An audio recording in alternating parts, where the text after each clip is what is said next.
American colony സൊസൈറ്റിയുടെ നേതൃത്വത്തിൽ അമേരിക്കയിൽ അടിമകളായിരുന്നവരെ സ്വതന്ത്രരാക്കാൻ തീരുമാനമെടുത്തു. അതിൻ്റെ ഭാഗമെന്നോണം അവരുടെ സ്വന്തം നാടുകളിലേക്ക് അവരെ അയക്കുവാൻ തീരുമാനിച്ചു. അതിൻ്റെ ആദ്യഘട്ടം എന്നോണം കുടിയേറ്റക്കാരെ സിർലിയോണിൽ എത്തിച്ചു. വന്നതിൻ്റെ 37% മാത്രം ആളുകളായിരുന്നു പ്രതികൂല സാഹചര്യങ്ങളെ തരണം ചെയ്ത് മരണത്തിന് കീഴടങ്ങാതിരുന്നത്. അമേരിക്കൻ നാവികസേന ഉദ്യോഗസ്ഥൻ റോബർട്ട് എഫ് സ്റ്റോക്കൻ്റെ സഹായത്തോടെ കോളനിക്ക് അനുയോജ്യമായ സ്ഥലം കണ്ടെത്തി. ക്രിസ്റ്റോപോളിസ് എന്ന് വിളിക്കപ്പെടുന്ന സെറ്റിൽമെൻറ്റിന് അമേരിക്കൻ പ്രസിഡന്റ് ജെയിംസ് മൺറോയുടെ പേരിൽ മൺറോവിയ എന്ന് പുനർനാമകരണം ചെയ്തു. കോളനി മൊത്തത്തിൽ ലൈബീരിയ എന്ന് വിളിക്കപ്പെട്ടു. അതിൻ്റെ അർത്ഥം സ്വതന്ത്ര ഭൂമി എന്നാണ്. പരമാധികാരം കിട്ടി പൂർണ്ണ സ്വാതന്ത്ര്യം നേടണമെന്ന ബോധ്യത്തിൽ 1846 ഒക്ടോബറിൽ ഈ ജനത സ്വാതന്ത്ര്യത്തിനു വേണ്ടി വോട്ട് ചെയ്തു.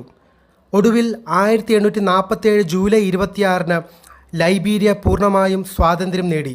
ഇന്ന് ലൈബീരിയ അതിൻ്റെ 177ാമത് സ്വാതന്ത്ര്യദിനം ആഘോഷിക്കുകയാണ്.